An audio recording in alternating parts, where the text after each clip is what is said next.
Marlene Warren died after being shot in the face by a clown.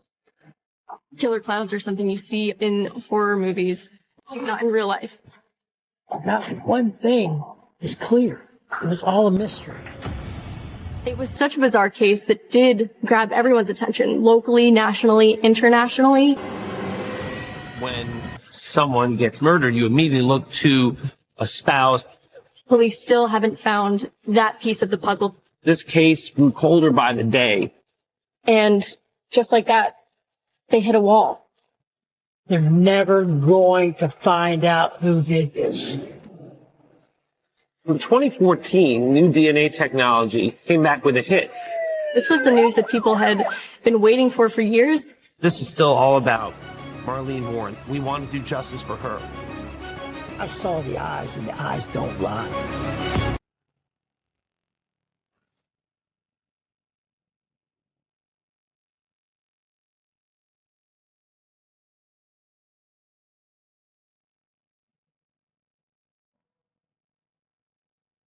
As far back as I can remember, my brother John, my real father, and my real mother, Marlene, we lived in Michigan. I was about 3-4 years old. My father went to war.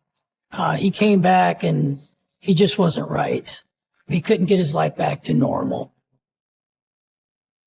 He was drinking, doing all kinds of things that you're not supposed to do around kids. So my mom, Marlene, decided to leave my father and move to Florida. It had to be tough on her. She was making this big decision to be a single parent with 2 young boys. She wanted us to grow up proper, and she was dedicated to us. She was a beautiful woman. She was inside and out. I mean, I can't say enough about her. She was always loving and caring. She was inspiring.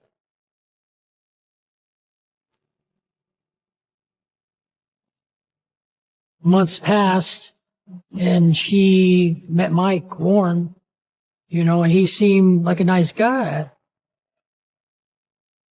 He was charming. He was flattering. He said the right things at the right time. He'd go out his way to do something, for someone. He seemed real nice.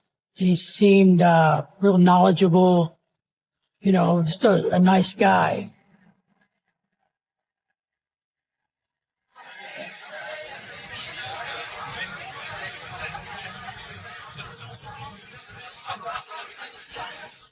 So they got married. My mom was content. We were striving as a family. Things were going pretty good. I mean, life was good. Marlene was a great mom who took pride in everything that she did, and I think that was exemplified by the life that she lived. She was successful. Marlene owned properties. She was essentially a landlord, and her husband, Mike, repossessed cars. They were a busy family. From the outside, it looked like success.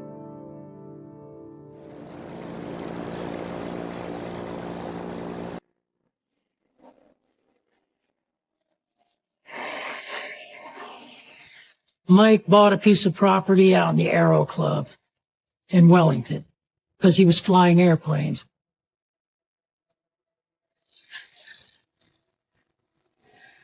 The people who lived there parked their airplanes in the backyard. We're talking about wealthy people. You'd be lucky to live here. The American dream. Wellington has this name for excellence, perfection, and it held its name for being a nice area to grow up in. It was something out of a fairy tale book. Everything was just immaculate.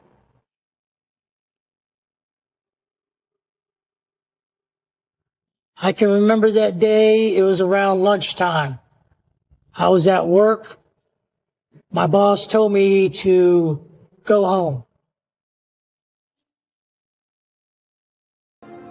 As soon as my mother saw me, she started crying and said, "Your brother's dead. He died in a car accident." I don't know how to tell you. I'm just going to tell you. And, you know, I lost all energy in my body. I just went limp.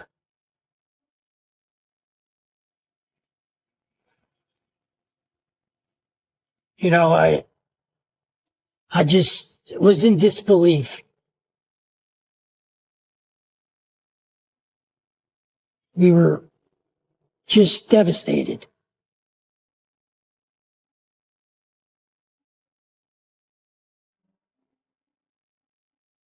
After my brother's death, my mom, she started reaching out, needing Mike more and asking for him to be around. And he was not around when he was asked to be around. She asked him to hire someone and to do what he needs to do to be home. And 6 months later, it didn't happen. Nothing changed. He wasn't home. The same old stuff, just different day. Eventually, she started catching on that something was wrong. He'd come up with excuses. I have to go do this. I have to do that. I have to repo cars. He had an excuse for everything as well.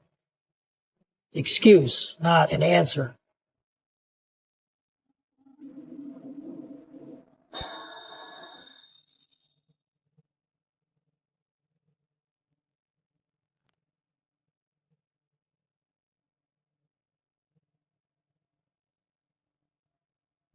I remember that morning, my door opened up and I saw Mike's face look in. Nothing was said.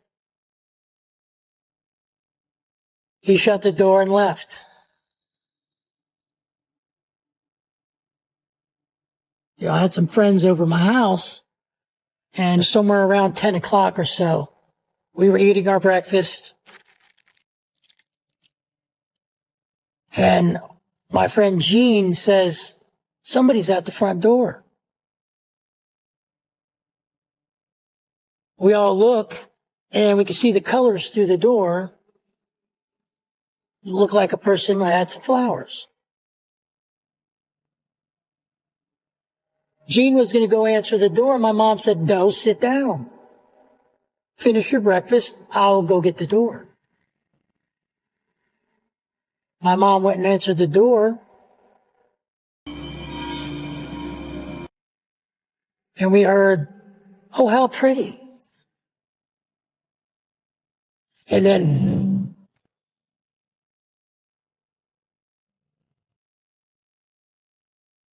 I saw my mom fall to the ground. I looked down and saw that something was desperately wrong.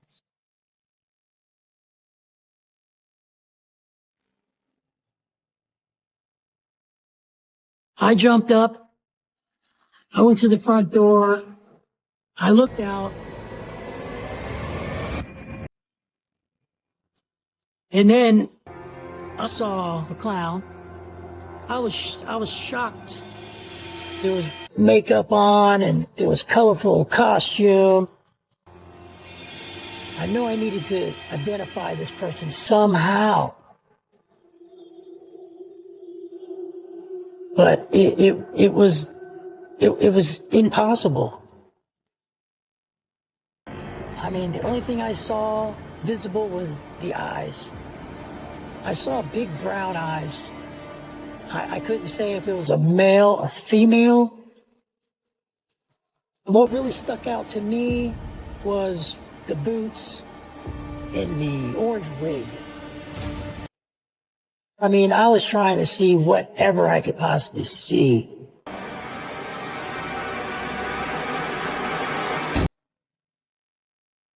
Joey Aarons and his girlfriend made their way to a car to be able to try to chase the clown. The perpetrator drove off in a white LeBaron. I was so reckless, I could have killed us and someone else trying to get this car down. I never driven like that before in my life. Just running red lights, just whatever I had to do to try to catch up to this car. I drove all through Wellington. I finally got to the point that we're not going to get this car. It's gone.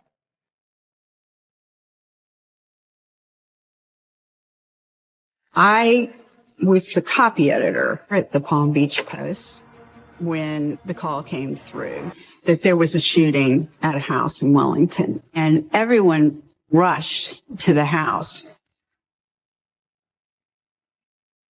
In the meantime, there were a couple neighbors who had heard gunshots. One was a doctor, and he and his neighbor rushed over and started treating Marlene.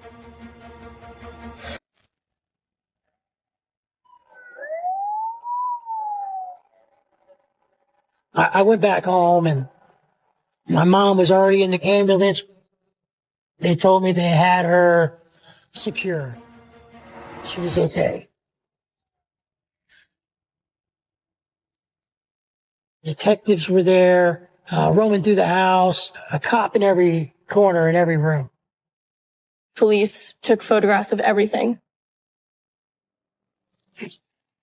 The blood stain in the entryway, the flowers that were still left behind, the balloons that were still left behind, kind of right next to this pool of blood. Very eerie, very sinister.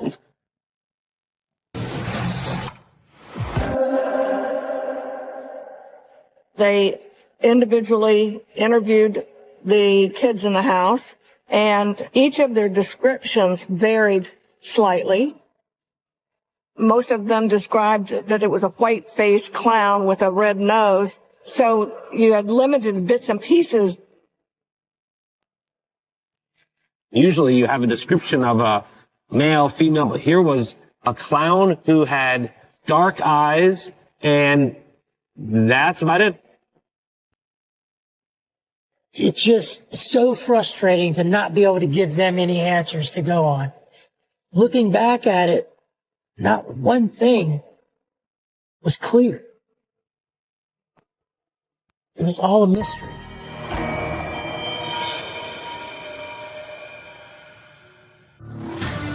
Breaking news, someone dressed as a clown shot a Wellington mother as she simply answered her front door.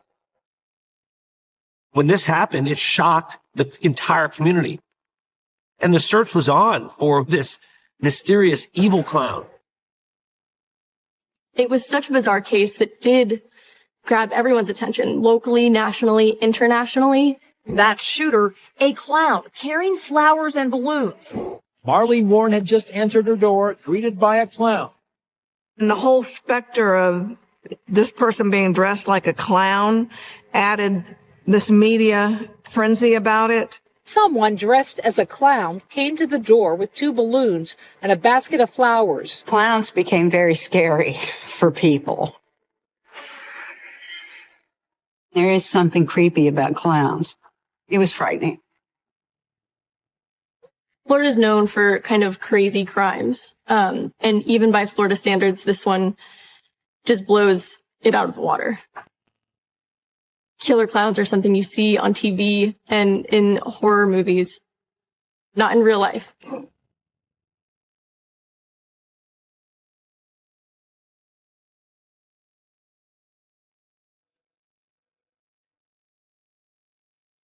She was on a respirator, a breathing machine. I stayed with her and I didn't get any response. No movement, no eye movement, nothing. I just prayed and, told her not to leave me. I needed her. In the emergency room, Marlene Warren struggled to stay alive. The bullet had entered her mouth and traveled back to the spine, and it actually damaged her spinal cord and her ability to breathe on her own. The first day was still a lot of hope. The second day, there was a lot of hope, but it started fading. On the third day, my grandmother said that, we're going to have to let her go. That was pretty hard. That was really hard. I could feel it in my heart and my soul just get ripped out of me. When I looked down at her and I knew my whole heart and my soul it left me. Marlene suffered a gunshot wound to the head, and when she passed, the investigation changed from an attempted murder investigation to murder. Marlene Warren died after being shot in the face by a clown who came to her door bearing flowers and balloons. The detectives did ask Michael Warren if he had any ideas about who would have done this, what motive they might have had. Michael, who apparently was rattled, told police that the person who committed this could have been perhaps a disgruntled tenant because Marlene was a landlord. When the detectives spoke to all the people that knew Marlene Warren, to a man, to a person, everyone said nothing but the most glowing things about her. We met tenants in the apartments that she managed who described her as more than a landlord, but a member of their families. They couldn't find anybody that didn't like her or had any disagreement with her. So it pretty quickly became apparent that the only person that really had a motive was Michael Warren.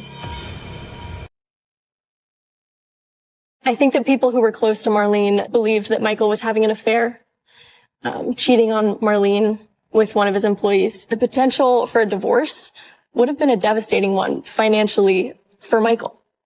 If Marlene had decided to leave that marriage because of what he was doing, she would have gotten the money. She would have gotten the properties because they were in her name.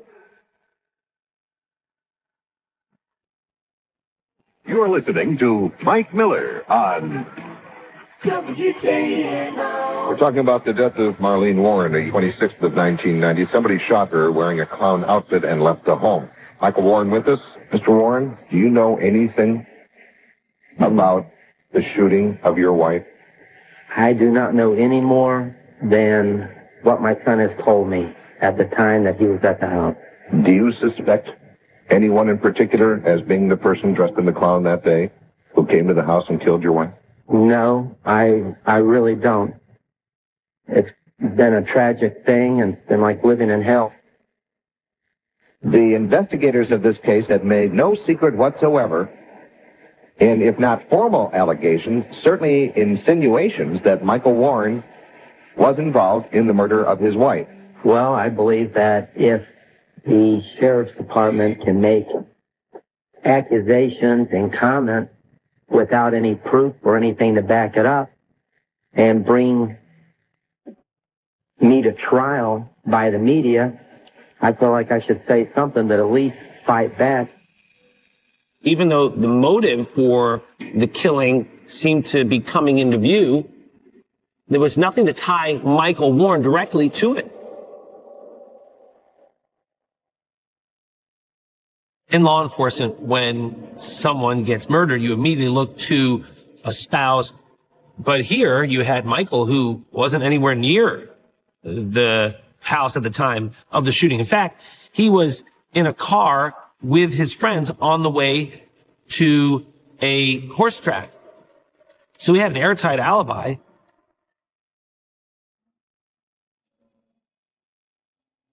Soon after Marlene was shot, the police received a tip. I'm afraid to say this.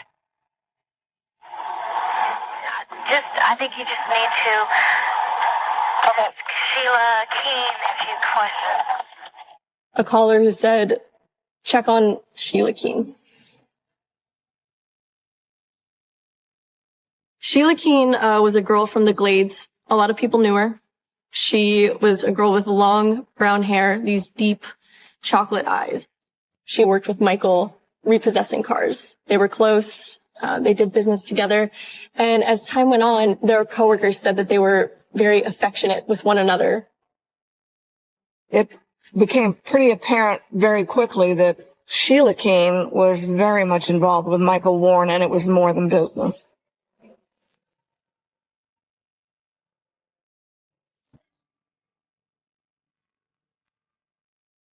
Even by Florida standards, this case is bizarre.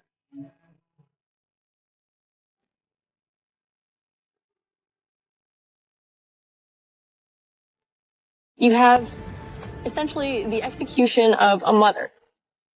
Not someone with mafia ties, not a woman with enemies. Killed by a clown. Although it was obvious to everyone that Michael was cheating on Marlene behind her back with Sheila Keene, there was no evidence that Michael participated in the murder. So police were focused now on Sheila Keene. They had the flowers and the balloons, and they went back and searched every local flower store to find out who sold these flowers and who sold the balloon. Pretty quickly, detectives were able to locate a nearby Publix that in fact sold that very style of an arrangement. When police went to the Publix, the employees who sold those balloons said that they remembered a tall woman with long brown hair buying them. They next then were able to locate a nearby costume shop that was called Capizio. So they were able to speak to a couple of the ladies that worked at Spotlight Capizio who reported that on Thursday night, the 24th of May, that a female had come to the door after they were closed and was insistently knocking on the door to get them to open up. They let her in. They described this woman as having long brown hair, brown eyes, kind of a mannish sort of mannerisms. This was 2 days before the murder. And while inside, this woman asked for a clown costume and extra white makeup, but was not interested in buying shoes. The clown who showed up at Marlene's door and pulled the trigger wasn't wearing clown shoes either. Joe and his friends said that the clown was wearing combat boots. So detectives recognized immediately that Sheila Keene matched the description both of the ladies at the Publix and the ladies at Spotlight Capizio. Police tell the employees to look through a police lineup for the person they sold that costume to, and Sheila's photo is in there. Neither is 100% sure that that's the woman who bought the costume.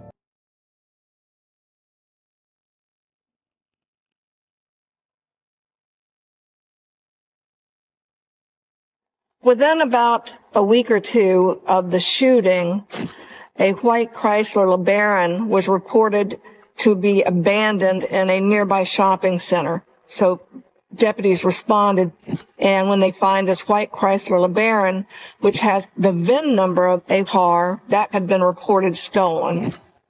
Not only was it stolen, it was stolen by Michael Warren's car lot. Michael owned a company called A Bargain Motors, and their advertisements looked like a competitor car rental company called Payless. The clown drove away in a white Chrysler LeBaron. It was one that a couple had dropped off at A Bargain Motors, mistakenly believing that they were at Payless. Instead of correcting the problem and returning the car to Payless, Michael and his employees kept it.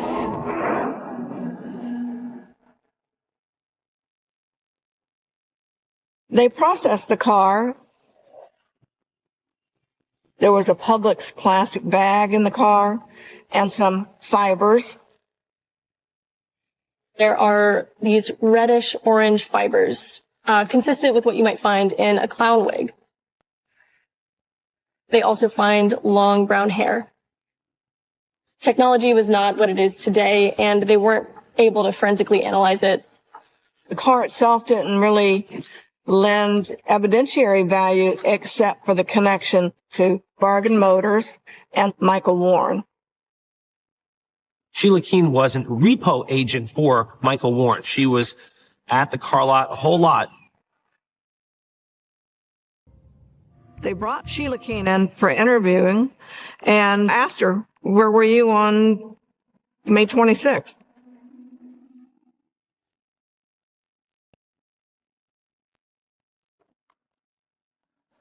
You remember that far back Saturday morning where you were or what you were doing? I got dressed. Yeah. To Waymont. What time was it when you left your house? I don't know. I think somewhere, 10, 10:30, 11 o'clock, somewhere around there. Did you find that car? No. Did you talk to anybody down there? No. Just drove by? Yeah. What kind of car were you looking for in point? Oh, God. I don't know. I think it was a Datsun, Nissan, Toyota, something like that. I don't. You know the location of which street in Boynton? I think it's north something, 13th, 14th. I don't know.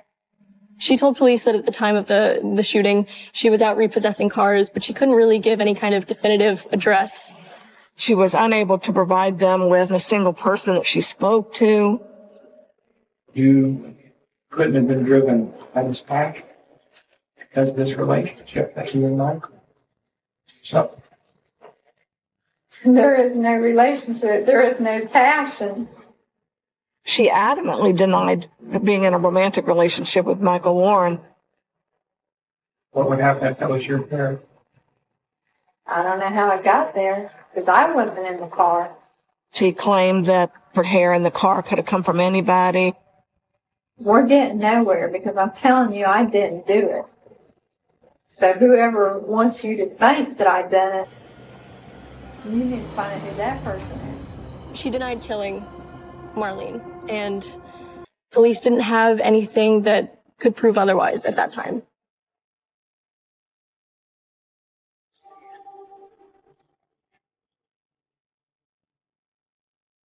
Law enforcement searched Sheila's home and found multiple pairs of combat boots.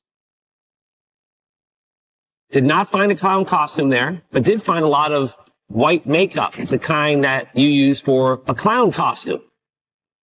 But she denied everything. You have these clown wig fibers in this stolen car. You have long brown hair in the back of the car. You have a description of a woman with long brown hair going to buy a clown costume the day before the murder. You have a woman with long brown hair buying balloons and flowers that end up being found next to Marlene's body. You have all of these pieces starting to link together, but we don't have enough evidence to arrest. And just like that, they hit a wall. They couldn't move forward. They couldn't conclusively link Sheila to the murder. I remember after they questioned her, she left town. She was gone, And I'm going, oh my goodness. Sheila Keene thought she got away with it. But although the case went cold, didn't mean it was over. This is still all about Marlene Warren. We want to do justice for her.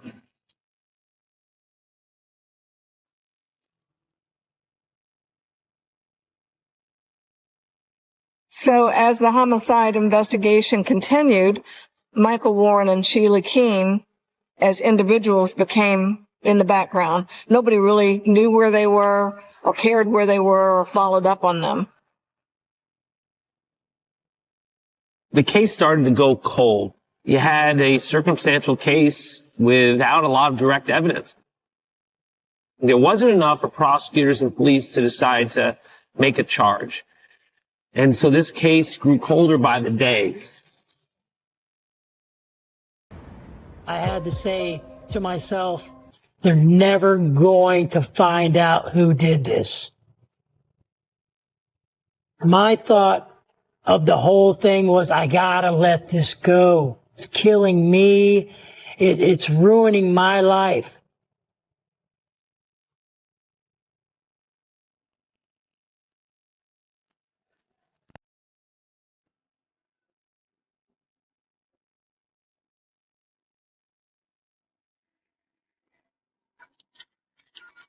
One of the reporters at the Palm Beach Post was revisiting the case. One of our brilliant researchers went, "Oh, they're married." Michael Warren and Sheila Keene had gotten married, and that started a whole new interest of aha. They moved to Virginia. Sheila changes her name to Debbie, dyed her hair blonde. They open a fast food restaurant. Have a happy life for years. They would invite their neighbors over for dinner and have dinner parties, and they were likable. They were a couple who seemed good and normal.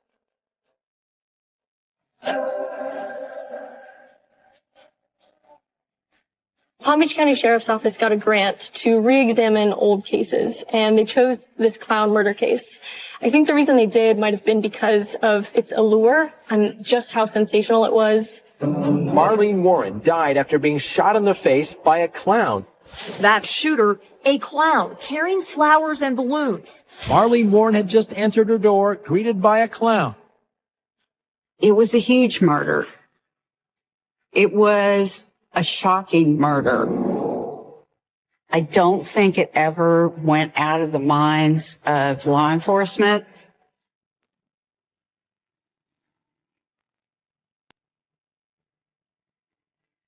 And then I think the learning that they were married compelled them even more.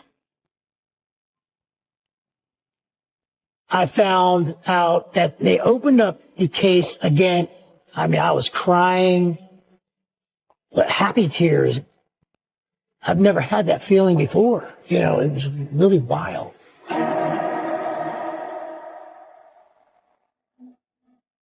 A new detective took over the case, and she started to go through these decades-old bags of evidence, and she found among them a 6 to 8 inch fiber attached to one of the balloons left at the scene of Marlene's murder.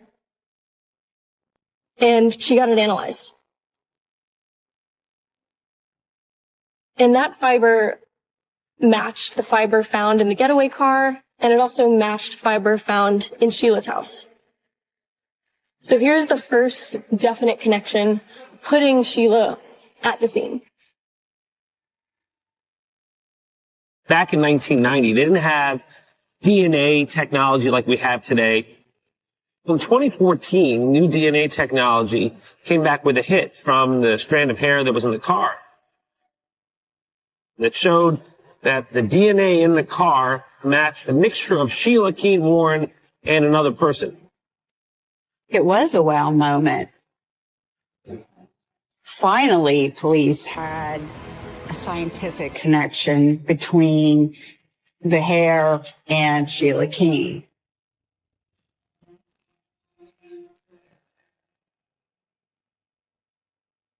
There was a meeting with the state attorney's office, and the decision was made to make the arrest of Sheila Keene for the murder of Marlene Warren.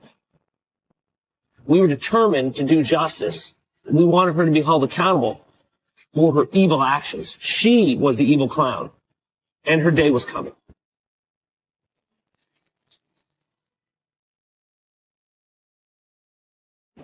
Breaking news, new documents shed light on a clown killer mystery and how investigators tracked down the suspect hundreds of miles away. This was the news that people had been waiting for years, and the announcement of her arrest just reignited that sensation and this whole entire story.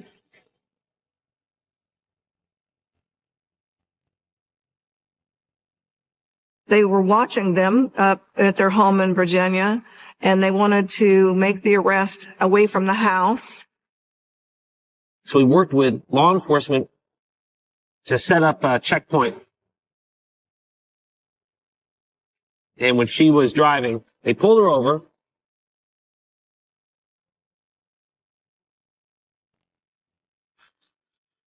And told her she was under arrest. Sheila Keene didn't say, "What am I getting arrested for?" She only had one question for law enforcement. If her husband was going to be arrested too. Once Sheila Keene Warren was arrested, she was brought back to Palm Beach County to face justice. After 27 years, the Palm Beach County Sheriff's Office says it has cracked the Wellington killer clown cold case. Last night in Virginia, detectives arrested Sheila Keene Warren, who was the victim's husband's mistress. I saw a bunch of pictures of her. That picture were the same eyes as the day that she killed my mother. Those eyes, when she got arrested, were all beady and looking exactly like that day. You know, I saw the eyes, and the eyes don't lie.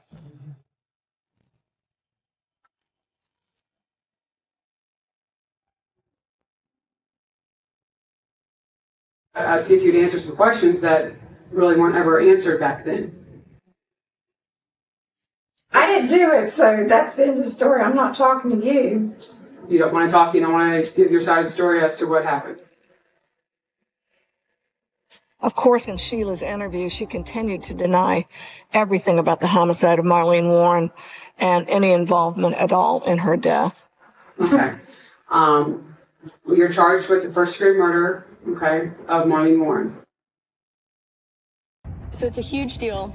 Sheila is facing the death penalty. Okay. We're going to go up to the regional jail process you. Okay. Done that. Even with all of this excitement and the momentum of her arrest, things slow way down very quickly. The Palm Beach County Sheriff's Office evidence room was audited, and auditors found that bags of evidence, including those taken from the crime scene in the clown murder, were left open, just wide open. We were looking at a box full of evidence that wasn't in really good shape. I'm thinking, oh God, if I was the other lawyer, I'd eat this case apart.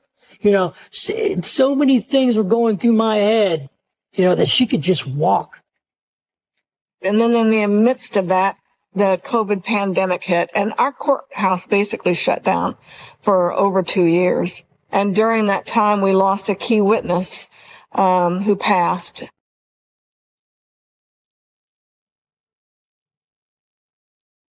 Each day that passes, evidence is getting weaker. You've got fewer and fewer witnesses. Sheila had a robust team of defense attorneys who did everything they could to poke holes in the prosecutor's case.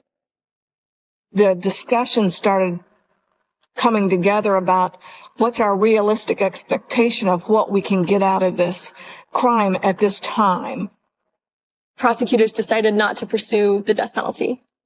She could be sentenced to life in prison, but not executed.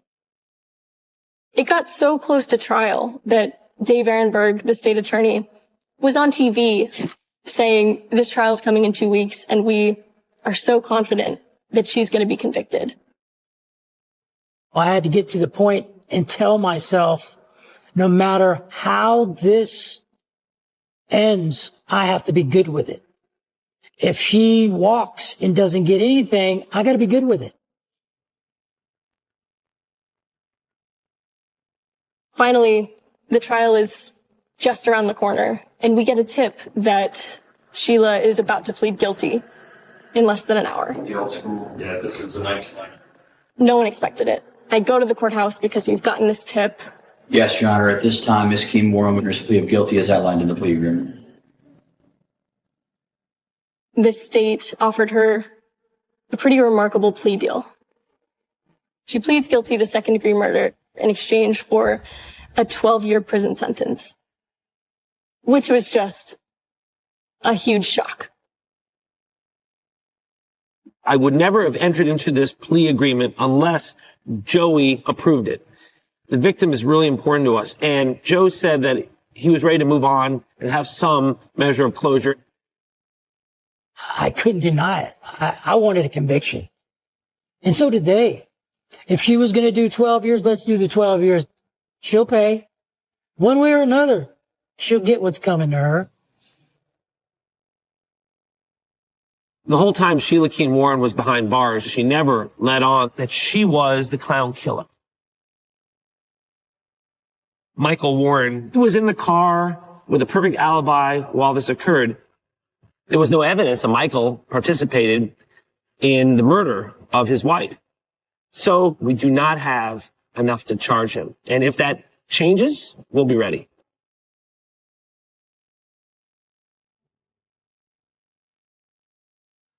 Everybody loved my mom. Nobody disliked her. She was always honest, caring, discerning to everyone that wanted to help themselves. She was very alive. You know, she would always laugh and she would see the good in everything. She taught me how to do that. And that was a blessing.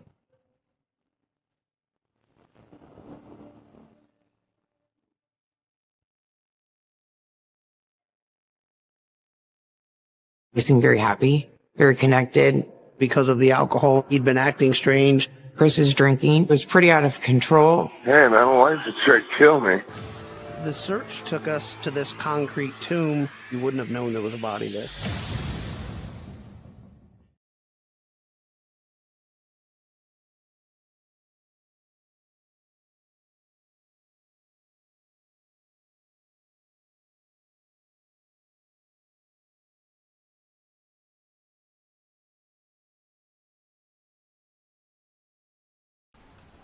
All right, guys, thank you very much for coming today.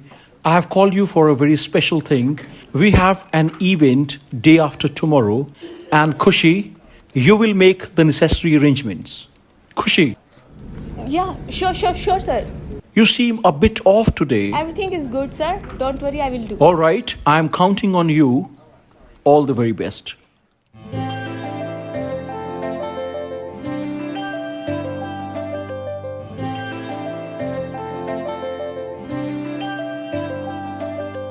ਕੱਲ ਰਾਤੀ ਰੋਈਆਂ ਮੈਂ ਤੇਰੇ ਕਰਕੇ ਸੁਣਿਆ ਏ ਤੂੰ ਵੀ ਰੋਇਆ ਮੇਰੇ ਕਰਕੇ ਕੁੜੀਆਂ ਚ ਲੜਾ ਮੈਂ ਵੀ ਤੇਰੇ ਕਰਕੇ ਮੁੰਡਿਆਂ ਚ ਅੜੇ ਤੂੰ ਵੀ ਮੇਰੇ ਕਰਕੇ ਮੈਂ ਨਾ ਪਿਆਰ ਕਰਾਂ ਮੈਂ ਨਾ ਪਿਆਰ ਕਰਾਂ ਕਿਉਂ ਨਖਰੇ ਜਿਹੇ ਦਿਖਾਵੇਂ ਇੰਨਾ ਨਾ ਸਤਾਇਆ ਕਰ ਮੈਨੂੰ ਮੇਰੀ ਜਾਨ ਨਿਕਲ ਨਾ ਜਾਵੇ ਮੈਂ ਜਦ ਵੀ ਕੁਝ ਬੋਲਾਂ तेरा नाम बुलाते आवे ना ना ना ना ना ना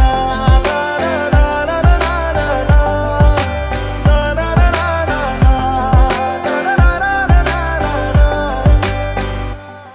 पुछदी मैं तेनू मैनू सच सच दसी वे एक भी ना गल वे तू दिल विच रखी वे दुनिया नहीं चाहती वे तेरा मेरा प्यार वे सुन मेरी सुन ले यार वे नहीं सोना लगदा है जदों जदों भी लड़दा है जद भी किसे ना गल करा मैनू पता वेख के सड़दा है राज राज तू हर वारी होए राज राज तू हर वारी लाने लावे इन्ना ना सताया कर मैनू मेरी जान निकल ना जावे मैं जद भी कुछ बोला तेरा नाम बुलाते आवे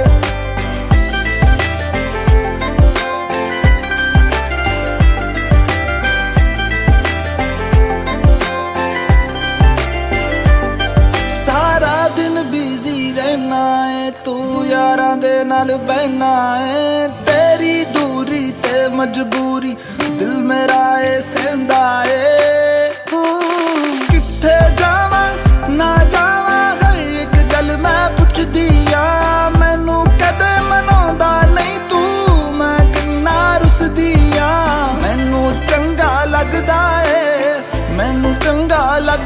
ए भावें सिर मेरा तू खावे इन्ना ना सताया कर मैनू मेरी जान निकल ना जावे मैं जद भी कुछ बोला तेरा नाम बुलाते आवे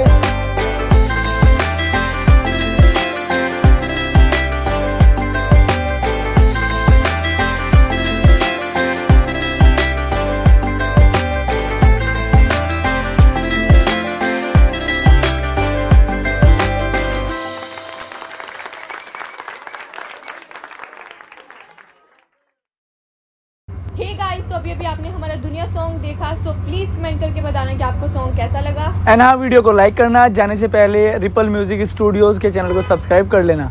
thank you, bye bye everyone.